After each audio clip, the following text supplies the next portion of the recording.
જીવલેણ કેન્સર સામે લડી રહેલા એક ટીનેજરે અમેરિકાથી ડિપોર્ટ થયેલા પોતાના પેરેન્ટ્સને મળ્યા બાદ ગણતરીના કલાકોમાં છેલ્લા શ્વાસ લીધા હોવાની એક કરુણ ઘટના સામે આવી છે. મેક્સિકોમાં રહેતા યુએસ સિટીઝન કેવિન ગોન્ઝાલેસના માતા પિતા અમેરિકામાં ઇલીગલી એન્ટર થયા હતા. આઈસ દ્વારા તેમની બોર્ડર પર જ ધરપકડ કરવામાં આવી હતી અને તેમનું ડિપોર્ટેશન થાય તે પહેલાં જ કેવિનની તબિયત ખૂબ જ ખરાબ થઈ જતા તે છેલ્લા સમયે પોતાના પેરેન્ટ્સને જોઈ શકશે કે નહીં તે પ્રશ્ન ઊભો થયો હતો. કેવિનની છેલ્લી ઈચ્છા મરતા પહેલાં પોતાના મા બાપને જોવાની હતી. જેલમાં બંધ તેના પેરેન્ટ્સને મેક્સિકો જવાની અનુમતિ અપાય તેવા તમામ પ્રયાસ ચાલી રહ્યા હતા અને આખરે ગયા અઠવાડિયે જ જજે કેવિનના મા બાપને જેલમાંથી રિલીઝ કરી મેક્સિકો પાછા મોકલી દેવાની મંજૂરી આપી દીધી હતી. કેન્સરમાં મોતને ભેટેલા કેવિનની ઉંમર 18 વર્ષ હતી. તેનો જન્મ શિકાગોમાં થયો હતો પરંતુ તે પોતાના પેરેન્ટ્સ સાથે મેક્સિકોમાં રહેતો હતો. આ ફેમિલીને વર્ષો પહેલાં જ અમેરિકાથી ડિપોર્ટ કરી મેક્સિકો મોકલી દેવાઈ હતી. જોકે કેવિનને 2026ની શરૂઆતમાં જ આંતરડાનું કેન્સર હોવાનું નિદાન થયું હતું. તે વખતે જ તે અમેરિકા પહોંચ્યો હતો કારણ કે પોતે યુએસ સિટીઝન હોવાથી અમેરિકામાં તેને સારામાં સારી ટ્રીટમેન્ટ મળી શકે તેમ હતી. જોકે કેવિનની સારવાર શરૂ થાય તે પહેલાં જ તેનું કેન્સર શરીરના અન્ય ભાગોમાં ફેલાવા લાગ્યું હતું. કેવિન ત્યારે અમેરિકામાં હતો જ્યારે તેના પેરેન્ટ્સ મેક્સિકોમાં હતા. કેવિનને ડૉક્ટર્સે પણ જણાવી દીધું હતું કે હવે તેની ટ્રીટમેન્ટ શક્ય નથી અને તેની પાસે ખાસ સમય પણ નથી બચ્યો. કેવિનના બચવાની કોઈ શક્યતા ન હોવાથી તેને ઘરે લઈ જઈ તે જીવે ત્યાં સુધી તેની સેવા કરવા માટે ડૉક્ટર્સે સલાહ આપી હતી.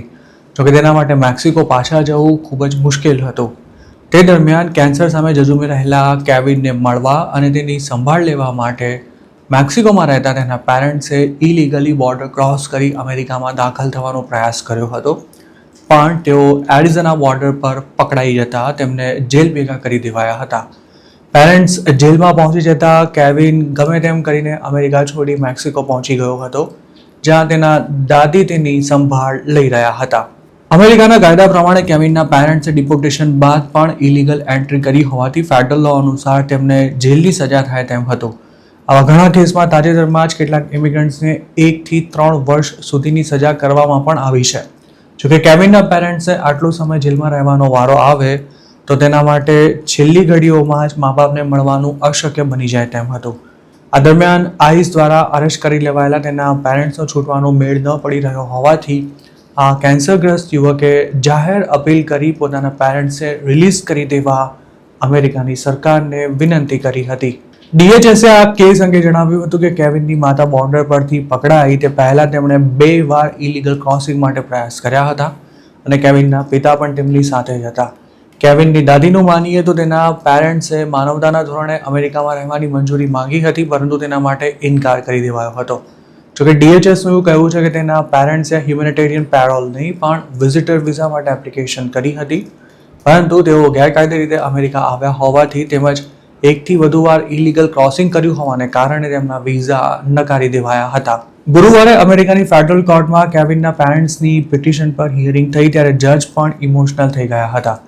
કોર્ટના આદેશ બાદ ફોર્માલિટી પૂરી કરી તેમને શુક્રવારે જેલમાંથી રિલીઝ કરી મેક્સિકો પાછા મોકલી દેવાયા હતા અને ગત શનિવારે કેવિન તેના પેરેન્ટ્સને મળી શક્યો હતો.